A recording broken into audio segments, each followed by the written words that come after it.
باب تفریق الغسل، فرق کرنا غسل میں، والوضوء اور وضو میں، یعنی اس میں بیچ میں ٹھہر جانا کسی مجبوری کی وجہ سے. بعض اوقات آپ کیا کرتے ہیں کہ آپ اپنے سر پہ مہندی لگا لیتے ہیں اور سر الگ سے دھو لیتے ہیں، پھر مہمان آ جاتے ہیں اور آپ بیٹھے رہتے ہیں اور پھر ٹھہر کے آپ نہاتے ہیں باقی حصہ. تو ایسی صورت میں بھی اسلام نے یہ نہیں کہا کہ وہ سوکھے ہوئے بالوں کو پھر ڈبو اور پھر دھو اس کو. اس میں اجازت ہے کہ اگر ایک حصہ پہلے دھل چکا ہے اور بیچ میں کوئی گیپ آ گیا ہے اور دوبارہ آپ نہانے لگے ہیں تو صرف باقی حصہ دھو لیں، اس سے غسل جو ہے وہ مکمل ہو جائے گا. پھر اس کے بعد اس میں یہ کہتے ہیں کہ تفریق الغسل، غسل کو الگ کرنا، والوضوء اور وضو کو. اور اس میں ایک اور معنی یہ بھی نکلتا ہے کہ غسل اور وضو الگ الگ کر لینا. مثلا آپ نہا کے نکل آئے اور باہر آ کے یعنی جب کپڑے وغیرہ پہن لیے سب کچھ، تو پھر نماز کا وقت، تو پھر آپ دوبارہ وضو کرنے لگتے ہیں، تو اس کی بھی اجازت ہے. لیکن باقی جسم پہ تو خود بخود پانی بہ ہی جاتا ہے، کلی اور جو ناک میں پانی ڈالنا ہے وہ پھر کر ہی لینا چاہیے اگر باقی وضو کی نیت نہ بھی ہو. یعنی اصل اور افضل طریقہ کیا ہے کہ وضو کر کے پھر نہایا جائے، لیکن اگر وہ ناممکن ہو تو ایسی صورت میں الگ الگ بھی دونوں کیے جا سکتے ہیں. وَيُذْكَرُ عَنْ ابن عمر، حضرت ابن عمر سے یہ ذکر کیا جاتا ہے انه غسل قدميه کہ انہوں نے اپنے دونوں پاؤں کو دھویا، بعد ما جف وضوءه، اس کے بعد کہ ان کا باقی وضو خشک ہو چکا تھا.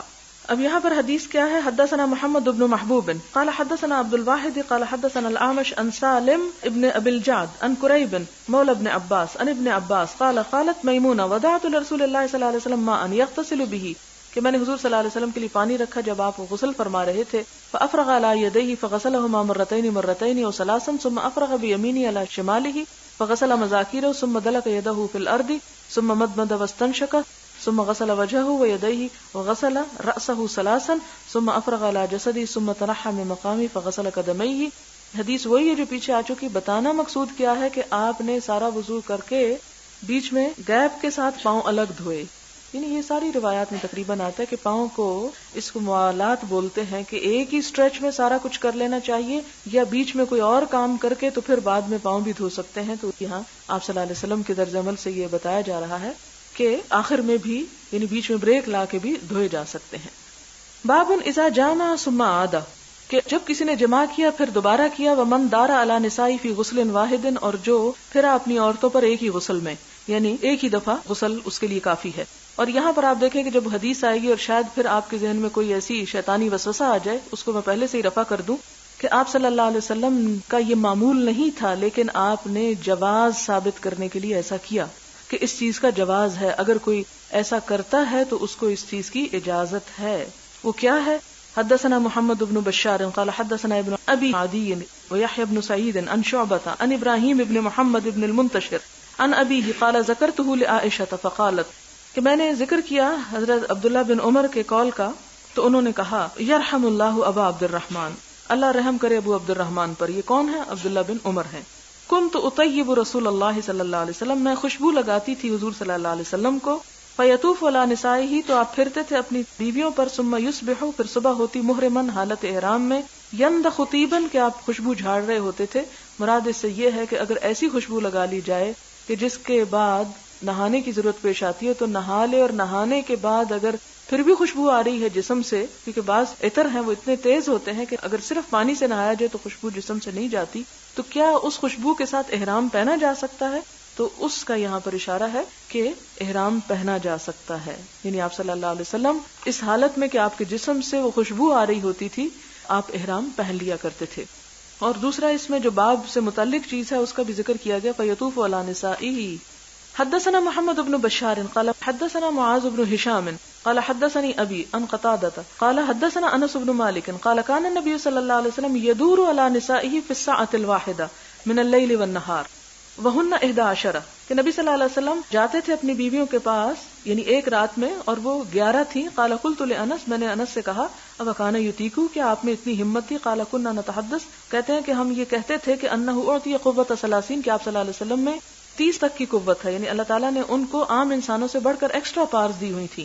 وقال سعید عن قتادة ان انس حدثهم 9 نسوة، اور سعید قتادہ سے روایت کرتے ہیں کہ حضرت انس رضی اللہ تعالی عنہ نے ان سے 9 عورتوں کا ذکر کیا. اور پھر اس میں آپ دیکھیں کہ یہاں پر شاید پھر دل میں کوئی ایسی بات آ رہی ہو، کیونکہ انہی طرح کی احادیث اور اس قسم کی روایات کو سامنے رکھ کر لوگوں نے حضور صلی اللہ علیہ وسلم کے کردار پہ بہت کچھ اچھالا ہے، اور یہ چیزیں صرف جواز کے لیے سامنے لائے گئے اور حضور صلی اللہ علیہ وسلم کے ایک طرح سے معجزہ دکھانے کے لیے کہ اتنے عبادت گزار ہونے کے باوجود آپ کے اندر اللہ تعالیٰ نے مختلف قسم کی کیسی خصوصیات رکھ دی تھی. آپ صلی اللہ علیہ وسلم 25 سال کے تھے جب آپ کی شادی حضرت خدیجہ سے ہوئی، جو 2 دفعہ پہلے سے شادی شدہ تھیں اور بیوہ ہو چکی تھیں، جن کی عمر 40 سال تھی. اگر نعوذ باللہ آپ کے اندر کوئی ایسی خرابی تھی تو اس وقت آپ اپنے سے 15 سال بڑی عمر کی عورت سے شادی نہ کرتے.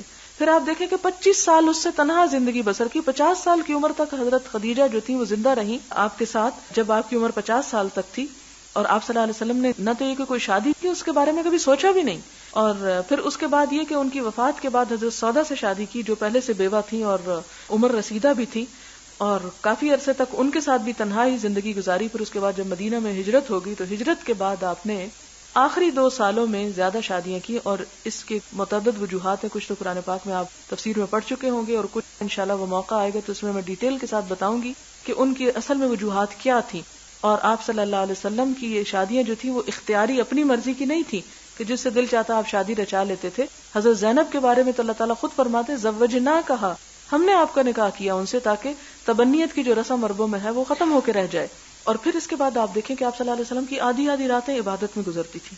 آپ ذرا سوچیں کسی بھی اور انسان کے بارے میں کہ جو آدھی رات سوئے نہ اور عبادت میں کھڑا رہے، اور اتنا کھڑا رہے کہ اس کے پاؤں سوج جائیں، تو اس کے اندر تو ایسی خشکی اور اس کے اندر ایسی چیز پیدا ہو جائے گی کہ وہ پھر شاید اپنی زندگی اپنی لائف کو انجوائے ہی نہ کر سکے. لیکن بتایا یہ جا رہا ہے کہ اسلام ایک ایسا دین معتدل ہے کہ جہاں اللہ تعالیٰ کی عبادت اور اس کے حقوق اپنی جگہ پر ہیں، اور دوسری طرف زندگی گزارنے کے اور فطرت کے جو تقاضے ہیں وہ اپنی جگہ پر ہیں، اور فطرت کے تقاضوں کو پورا کرنا اسلام کا مطالبہ ہے، نہ کہ ترک دنیا. یہ اعتراضات ان لوگوں کی طرف سے آئے جن کے ہاں شادی کرنا ہی ایک برا فعل تھا، اور پھر ایک سے زیادہ شادی کرنا تو اور بھی زیادہ برا تھا. لیکن اسلام چونکہ دین فطرت ہے، اور اس میں جیسے کہ میں پہلے بھی بتا چکی ہوں کہ بیسک نارم نہیں ہے ایک سے زیادہ شادیاں کرنا، وہ ایک ریمیڈی کے طور پر رکھا گیا، جیسے کسی بھی چیز کا کوئی علاج ہو سکتا ہے، اور اس کو بھی لمیٹڈ کیا گیا اور اس کو بھی شروط اور قیود کے ساتھ باندھا گیا. تو ان سارے پس منظر میں اگر ہم رکھ کے اس بات کو سمجھنے کی کوشش کریں تو یہ ہے کہ آپ صلی اللہ علیہ وسلم نے جواز کی خاطر، اور یہ بھی تو ہو سکتا تھا کہ آپ اپنی اس بات کو کسی کو بھی نہ بتاتے، آپ کی ذاتی زندگی کچھ اور ہوتی، لوگوں کو کچھ اور تلقین کرتے، لیکن آپ کے ظاہر اور باطن میں فرق نہیں تھا. ان چیزوں کی جو برائی اور اس کے بارے میں جو برے خیالات یا دین کے خلاف جو اس چیز کو سمجھا گیا اس کو یہاں پر ثابت کیا جا رہا ہے. اور پھر یہاں ایک اور سوال شاید ذہن میں آیا کہ آپ صلی اللہ علیہ وسلم کی 11 کی بیویاں تھی اور 4 جو ہیں وہ باقی لوگوں کے لیے، تو قرآن پاک اس کا جواب دیتا ہے، آپ پڑھیں گے تفصیل سے انشاءاللہ تعالی. خالصۃ لک من دون المؤمنین، تو یہ اللہ تعالیٰ نے حضور صلی اللہ علیہ وسلم کو خاص طور پر اجازت دی تھی دوسرے مومنوں کے علاوہ، تاکہ آپ کی زندگی جو ہے وہ بذات خود ایک معجزہ ہو جائے. اور پھر آپ دیکھیں کہ ان بیویوں کے صرف یہ نہیں کہ جسمانی حقوق پورے کرنے تھے، آپ ان کی جو خاندانی ضروریات تھی، ان کے نان نفقہ اور ان کے جو باہم معاملات تھے، ان سب کو بھی نبھانا جو ہے. عام حالات میں تو جس شخص کی 2 بیویاں ہوں اس کے لیے جینا مشکل اور دوبھر ہو جاتا ان کی لڑائی دنگے فساد کی وجہ سے. لیکن یہ کہ حضور صلی اللہ علیہ وسلم کی آپ حکمت عملی اور ان کے اعلیٰ اخلاق اور کردار کو دیکھیں، کتنی زیادہ بیویاں ہونے کے باوجود ہر ایک کو اپنی اپنی جگہ کس طرح انہوں نے مطمئن رکھا ہوا تھا. اور یہ آپ کی خصوصیات میں سے کچھ خصوصیات ہیں جو اللہ تعالیٰ کے خاص حکم اور مصلحت کی وجہ سے آپ کے ساتھ منسلک ہیں. اس میں دل برداشتہ ہونے یا نعوذ باللہ حضور صلی اللہ علیہ وسلم سے نفرت کرنے کی ضرورت نہیں. جب بھی ایسا خیال آنے لگے آپ کی جوانی کو دیکھ لیا کریں کہ جب جوان تھے اور جب سب سے زیادہ مکے کے حسین نوجوان تھے، اس وقت اگر آپ نے ایک بڑھیا سے شادی کر لی جو 40 سال میں، تو آپ دیکھیں کہ عورت بڑھاپے کو پہنچ جاتی ہے اور اس کی جو جوانی کی عمر ہے وہ گزر جاتی ہے. اس وقت آپ کو زیادہ ضرورت تھی لیکن اس وقت آپ نے ایسا نہیں کیا، تو بعد میں کیوں ہوا؟ یہ اللہ تعالیٰ کے حکم اور مصلحت کے تحت ہوا. پھر اگلی حدیث ہے باب غسل المدی والوضوء منہ، مزی کو دھو لینا اور اس سے وضو ہی کافی ہے. اس کا بیان پیچھے گزر بھی چکا ہے. حدثنا ابو الولید قال حدثنا زائدۃ عن ابي حسين عن ابي عبد الرحمن عن علي قال كنت رجلا مذاء فامرت رجلا ان يسال النبي صلى الله عليه وسلم لمكان ابنته فسال فقال توضأ واغسل ذكرك.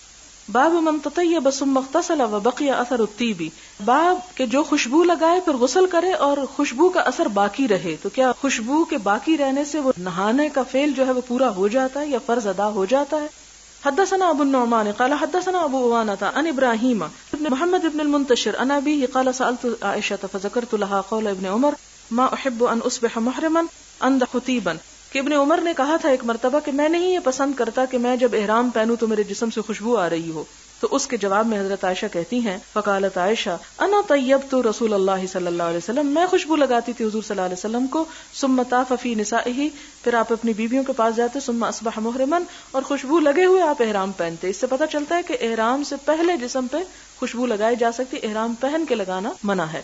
اچھا، اس میں ایک اور بات یہ آ رہی ہے کہ آپ دیکھیں کہ بعض اوقات انسان کے جسم میں کوئی میک اپ ہوتا ہے، جیسے لپسٹک لگی ہوتی ہے یا کوئی اور چیز لگی ہوتی ہے، اور انسان اس دوران وضو بھی کر لیتا ہے، اور وضو بڑے احتیاط سے کرتا ہے کہ میک اپ خراب نہ ہو، تو کیا اس صورت میں وضو ہو جاتا ہے؟ جی ہو جاتا ہے، جبکہ جسم کو پانی اچھی طرح ٹچ کر جائے. یعنی اگر کسی چیز کا کلر باقی رہے لیکن وہ کلر جو ہے وہ پانی کو جلد چھونے کو رکاوٹ نہیں ہے، تو ایسی صورت میں وضو یا غسل جو ہے وہ اپنے حالت پر قائم ہوتا ہے. اب یہ حدیث نہ ہوتی تو آپ کو کیسے پتا چلتا اپنے لیے اتنی فائدے کی بات. حدثنا آدم قال حدثنا شعبة قال حدثنا الحكم عن ابراهيم عن الاسود عن عائشة قالت كأني انظر الى وبيس الطيب في مفرق النبي صلی اللہ علیہ وسلم. حضرت عائشہ کہتی ہیں کہ گویا کہ میں دیکھ رہی ہوں وبیس چمک، الطیب خوشبو کی، یعنی خوشبو چمک رہی ہوتی تھی فی مفرق النبی صلی اللہ علیہ وسلم، آپ صلی اللہ علیہ وسلم کے مانگ میں. یعنی سر پہ جو خوشبو لگاتی تھی تو بالوں پہ نہیں بلکہ اسکن پہ لگاتی تھی، اور اس لیے کہ بہت سی خوشبو کے اندر ایسے کیمیکلز وغیرہ ہو سکتے ہیں کہ جو بالوں کو نقصان دیتے ہوں، اس لیے آپ بھی پرہیز کیجیے. وہ محرمون، حالانکہ آپ احرام کی حالت میں ہوتے تھے، یعنی احرام سے پہلے خوشبو لگاتے پھر نہا بھی لیتے، لیکن خوشبو ابھی تک جسم پہ لگی ہوئی ہوتی تھی. ایک سوال ہے ایلیفینٹس کی کلنگ کے بارے میں کہ ان کی ٹسک حاصل کرنے کے لیے کیا ان کو کل کیا جا سکتا ہے. دیکھیں حدیث میں یہ نہیں آیا کہ آپ ان کو کل کریں، حدیث میں صرف یہ آیا ہے کہ اس کی تجارت جو ہے، مثال کے طور پر ہاتھی ذبح ہی تو نہیں کیا جاتا، وہ تو مر بھی جاتا ہے. اب اگر اسی طرح نیچرل موت تو انہوں نے مرنا ہی ہے، وہ مر جائیں تو کیا ان کو اٹھا کے کوڑے کے ڈھیر پہ پھینک دیں؟ ان میں سے کیا ہم یوز کر سکتے ہیں، کیا نہیں کر سکتے. اس کے حلال یا حرام ہونے کا یہاں بتایا گیا کہ اس کی تجارت جو ہے وہ جائز ہے. جب اسلام کسی چیز کے جائز یا ناجائز ہونے کا بتاتا ہے تو اس کا یہ مطلب نہیں ہوتا کہ اس کے حصول کے لیے پھر آپ ایک غیر مفید یا ضرر والے کام کرنا شروع کر دیں اور جانوروں کو مارنا اور قتل کرنا شروع کر دیں. نہیں، وہ تو آپ کی اپنی سمجھ بوجھ پر ہے کہ ایسے جانوروں کے ساتھ آپ کو کیا معاملہ کرنا ہے جو دنیا سے ناپید ہوتے چلے جا رہے ہیں. اللہ تعالیٰ نے کیا فرمایا کہ اللہ تطغوا فی المیزان، جو میزان میں نے قائم کی ہے دنیا میں، جو چیزیں میں نے بنائی ہیں اور مختلف جو سپیشیز ہیں، مختلف انواع و اقسام ہیں مختلف جانوروں کی، ایسے معاملات نہ کرو کہ جو ان کو نقصان دیں یا اس سے توازن بگڑے، کیونکہ ایک جانور دوسرے جانور کی غذا ہے اور ایک سرکل چلتا ہے پورا. جب ایک ہم بیچ میں سے خالی کر دیتے ہیں تو اس کے نتیجے میں انسان اس کی زد میں پھر آتا ہے، نقصان اٹھاتا ہے. اسلام نے پاکی اور ناپاکی کی جو رخصتیں رکھی ہیں، اگر دل نہ مانے اور ہم لازمی طور پر ہر چیز کو اچھی طرح دھو کر استعمال کریں تو اس سے کوئی گناہ تو نہیں ہوتا. نہیں، ٹھیک ہے، اپنے دل کی تسلی کے لیے اپنے آپ کو ضرور مشقت میں ڈالیں. مثال کے طور پر اگر گھی میں چوہا گر جائے اور ہمارا دل نہ مانے اور سارا گھی پھینک دیں تو کیا اس سے گناہ ہوگا؟ آپ کی مرضی. اس میں اگر آپ کے پاس اور ایک کنٹینر رکھا ہوا ہے تو آپ ایک پھینک کے دوسرا نکال لیں. لیکن بہت سے غریب لوگ ایسے بھی ہو سکتے ہیں، کیونکہ اسلام صرف امیروں کے لیے نہیں آیا جو ہر چیز پھینک سکتے ہوں، وہ ان کے لیے بھی آیا ہے کہ جن کے پاس دی اونلی گھی وہی ہو تو ان کو وہی استعمال کرنا ہو. تو انہیں بتا دیا گیا بھی اچھا، اگر تمہیں مجبوری ہے تم کر سکتے ہو، تم پہ حرج نہیں، گناہ نہیں، تم دل میں کوئی ملال رکھ کے اس کو نہ استعمال کرو بلکہ دل کی تسلی کے ساتھ کرو.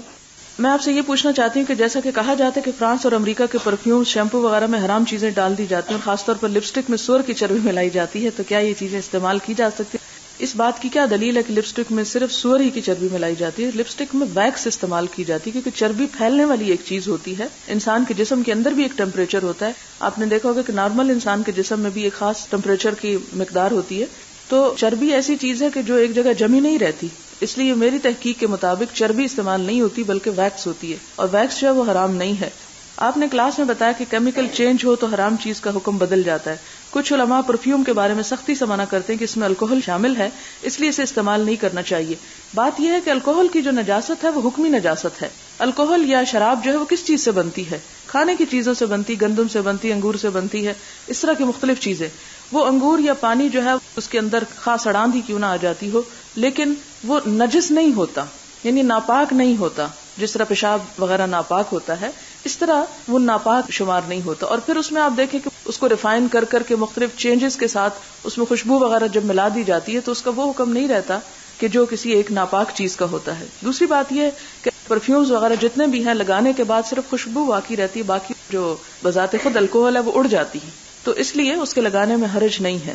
یہاں ایک اور سوال ہے، اس میں انہوں نے کہا ہے کہ انگریز اپنے اکثر کھانوں میں الکوہل ملاتے ہیں، الکوہل کو پکانے سے اس کی نشہ آور تاثیر ختم ہو جاتی ہے، وہ صرف ذائقے کے لیے استعمال ہوتی ہے. اس طرح سے کیا الکوہل کی حالت نہ بدل گئی؟ اور پھر کیا ایسے کھانے بنانا اور کھانا جائز ہے؟ بات یہ ہے کہ جہاں تک لفظ الکوہل کا تعلق ہے تو وہ کھجور میں بھی ہوتی ہے، وہ انگور میں بھی ہوتی ہے، شہد میں بھی اس کی ایک مقدار ہو سکتی ہے. حدیث میں جو منع چیز آئی ہے وہ لفظ الکوہل نہیں آیا. یہ بڑی غور سے سننے کی بات ہے. وہ کیا ہے؟ مسکر. مثلاً اگر آپ ایک شربت بناتے ہیں اور اس میں الکوہل کی ایک مقدار موجود ہے لیکن وہ مسکر نہیں. مسکر کا کیا معنی؟ نشہ آور نہیں، یعنی وہ نشہ نہیں پیدا کرتی. مثال کے طور پر نبیذ کے بارے میں آپ نے پڑھ رکھا ہوگا. نبیذ تو نبیذ میں کہتے ہیں کہ الکوہل موجود ہوتی ہے لیکن سافٹ ڈرنک، جسے آپ سافٹ ڈرنک کہہ سکتے ہیں کہ جس میں نشہ نہیں ہوتا، ایسی چیز اگر کسی کھانے میں ملائی جائے تو اس سے حرج نہیں ہے.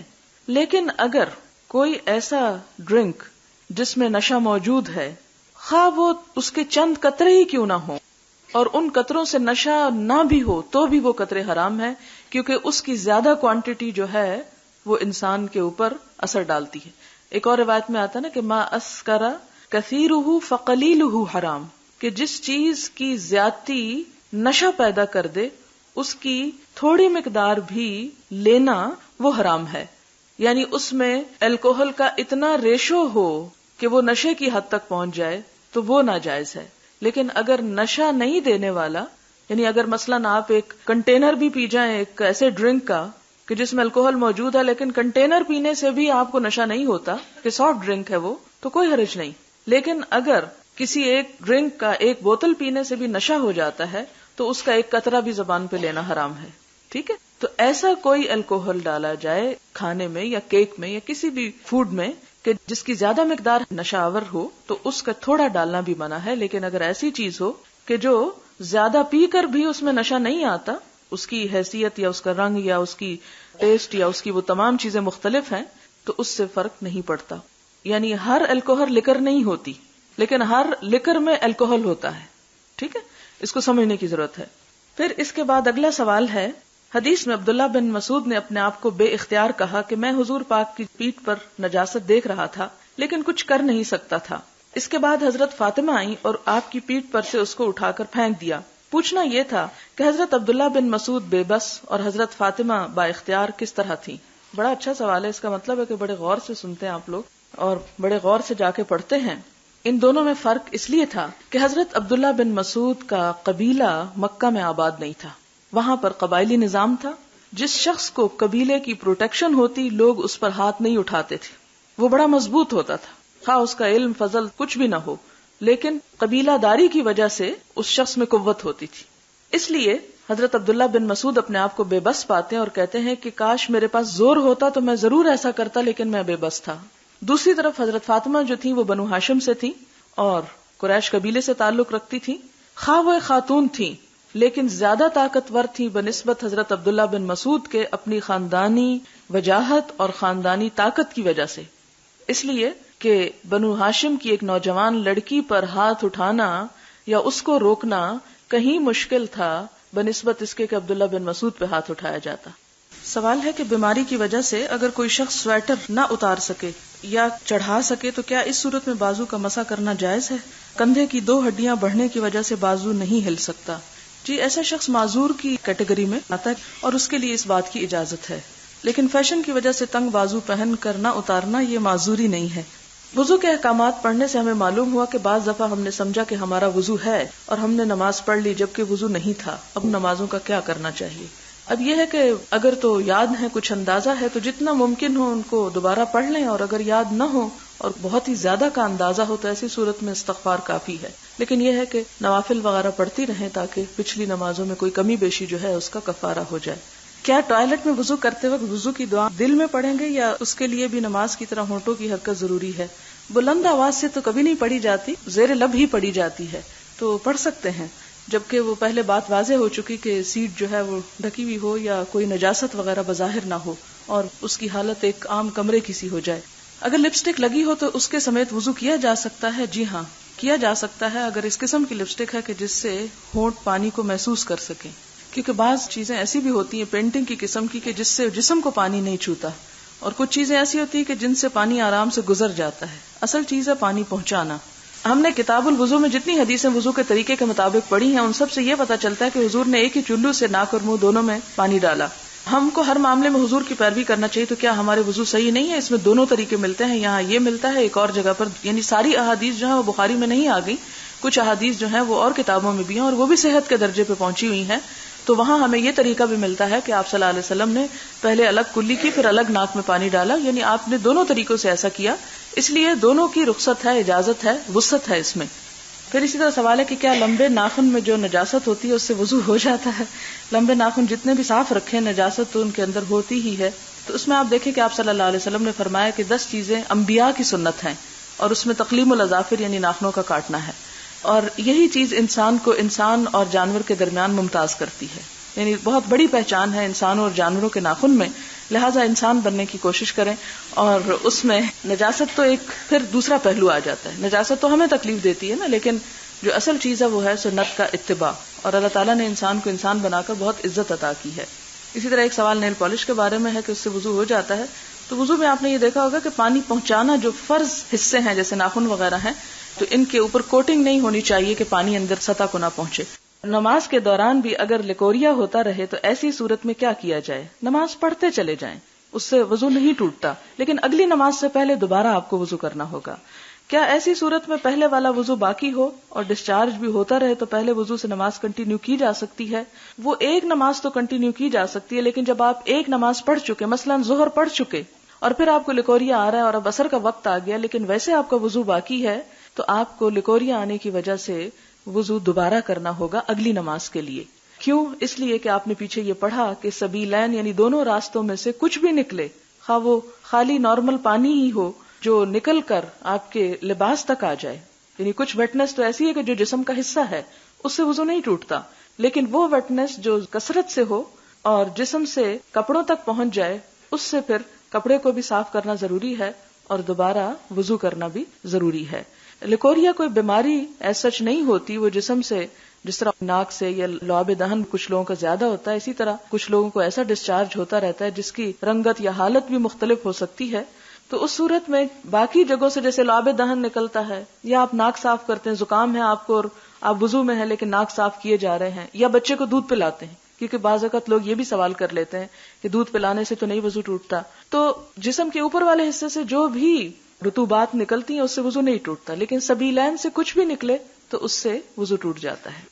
What comprises the شرمگاہ؟ Is breast included under this term؟ نہیں, شرمگاہ میں breast included نہیں ہے, اس لیے کہ breast کو فیڈ کرتے وقت کھولا جا سکتا ہے اور عورتوں کے درمیان بھی کھولا جا سکتا ہے. شرمگاہ سے مراد وہ جگہ ہیں جنہیں ہر حال میں چھپانا ضروری ہے, اور اس سے مراد سبیلین ہیں, دونوں راستے. کیا بچوں کی پوٹی صاف کرنے سے وضو ٹوٹ جاتا ہے؟ اگر ٹشو سے آپ اس طرح صاف کر رہے ہیں کہ آپ کا ہاتھ نہ پوٹی کو ٹچ کر رہا ہے نہ اس کی کسی پرائیویٹ پارٹ کو, تو اس صورت میں تو وضو نہیں ٹوٹے گا. لیکن اگر آپ اس کو دھو رہے ہیں, واش کر رہے ہیں, اور اس کی شرمگاہ کو ہاتھ لگ رہا ہے, تو اس صورت میں آپ کو دوبارہ وضو کرنا پڑے گا. اگر کسی شخص سے وضو میں پاؤں کو مسح کرنا بھول جائے اور وہ نماز کے لیے بھی کھڑا ہو جائے, پھر اس کو فرض پڑھنے کے بعد خیال آئے, تو ایسی صورت میں اس کو کیا کرنا ہوگا؟ اسے فرض دوبارہ پڑھنے ہوں گے, دوبارہ وضو کر کے, کیونکہ مسح نہ کرنے سے وضو نہیں ہوتا اور وضو نہ ہونے سے نماز نہیں ہوتی. ایسا بھولنا جو ہے وہ جب یاد آئے تو اس کو دوبارہ پھر وضو کر کے نماز پڑھ لینی چاہیے, اس فرض کو دوبارہ لوٹانا چاہیے. آپ شاید اس بات کو اس لیے آپ سوچ رہے ہوں کہ ایک اور جگہ پر یہ بات آئی تھی کہ اگر کوئی شخص نماز کے دوران اس پہ کوئی نجاست آ گرتی ہے یا بھول کے قبلے کا رخ دوسرا کر لیتا ہے اور بعد میں اس کو پتہ چلتا ہے تو کیا کرے, تو اس کے لیے تو یہ کہ دوبارہ نہ دہرائے. لیکن وضو شرط ہے جس کے بغیر نماز ہو ہی نہیں سکتی. قبلے کی طرف منہ کرنا بھی شرط ضرور ہے, لیکن اس میں پھر بھی گنجائش موجود ہے کہ اگر کوشش کے باوجود نہ کر سکے, اس جگہ کو نہ پا سکے اور بعد میں پائے, تو پھر دہرانے کی ضرورت نہیں.